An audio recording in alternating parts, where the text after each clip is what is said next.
Good morning and welcome to the Franschhoek Bastille Virtual Festival. I'm with DP Burger, who is one of the original families that came to Franschhoek.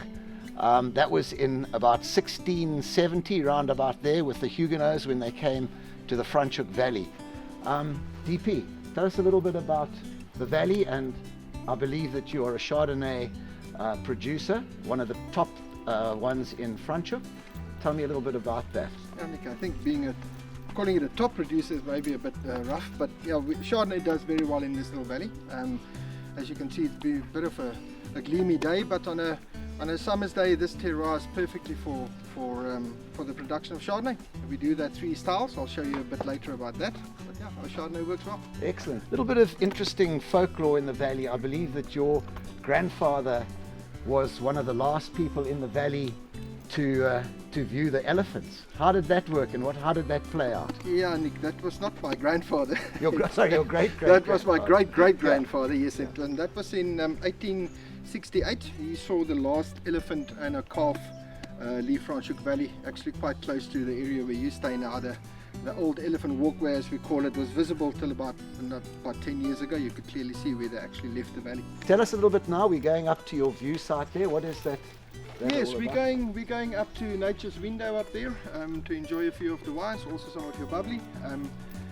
It's something that we will introduce shortly after things get back to normal, and I'm looking forward to quite a view from up there. You can see the whole valley. So we're going to go out there by horseback and also on 3 bicycles, where we're going to enjoy a tasting with DP.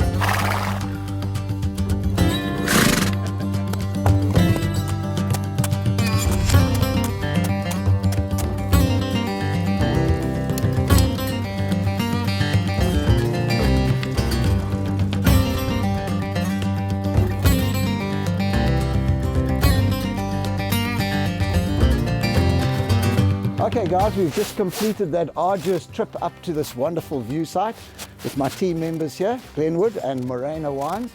So I'm going to just do a little sabrage just to welcome everybody. Oh, we had a bit more of an explosion than normal. I think that shake, I think that was the shake on the way up. Oh dear. Very enthusiastic. Anyway, the glass, there can never be glass in the bottle because of the pressure blasting it out. So sorry about that, guys, but that was a bit of a mess. There we go. There we go. So cheers, everybody. And here's to Bastille, virtual Bastille. Cheers, guys. Cheers, cheers, cheers. The wine that we're going to taste now is the Glenwood Chardonnay, Vineyard selection. This wine has been in barrel for about 12 months. Let me see if I can get this open without breaking the bottle's neck. That looked a bit better. Bursting with citrus. It is just a fantastic, well-made Chardonnay by Natasha. I think this was the first vintage at Glenwood, and it's always been our claim to fame. Really delicious. Wow, gorgeous. Okay, ladies and gentlemen, this is our Save Our Rhinos range. We do a rosé and a Shiraz. We'll be adding a white as well. The proceeds of the selling of this wines go to an NGO called Rhino Revolution up in Hoedspruit, where they actually use these funds for the protection of the rhino species in the bigger Kruger area. At present, it's an absolute war zone up there, where they're killing about a rhino every second day, and if we don't do anything, we all know what's going to happen. So this is Glenwood's small contribution to Rhino Revolution, and these guys are doing an absolute fantastic job up there. Very fresh, flinty style of Shiraz, Merlot based. The rosé and the Shiraz 18 months in barrel. So these aren't cheap wines, as we call it. It's well vinified, and it is definitely going to add to your experience of enjoying either a Shiraz or a rosé. Since the start of COVID, we're very lucky here in Roberts Fly, Glenwood, where the wildlife has really just exploded since about 95 days ago. We've been very lucky. I've been very fortunate to see a leopard just literally behind us here when mountain biking. My son has seen a young female with two small cubs. So everything is just, I think, came back to life, if I can call it that.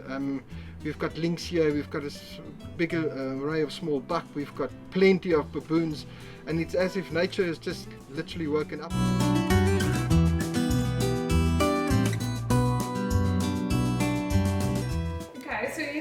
ons kontak 2020. Ons het hierdie jaar het ons whole bunch fermentasie gedoen. So wat dit beteken is, ons los die hele tros in, soos wat dit is in die tank en dan doen ons die fermentasie met die heeltose.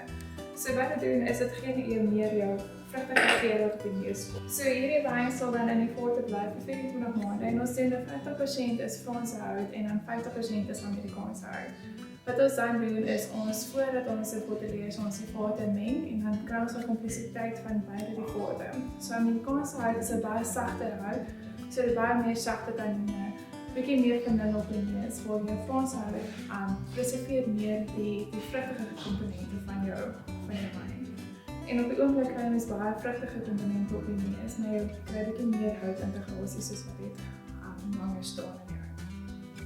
Cheers!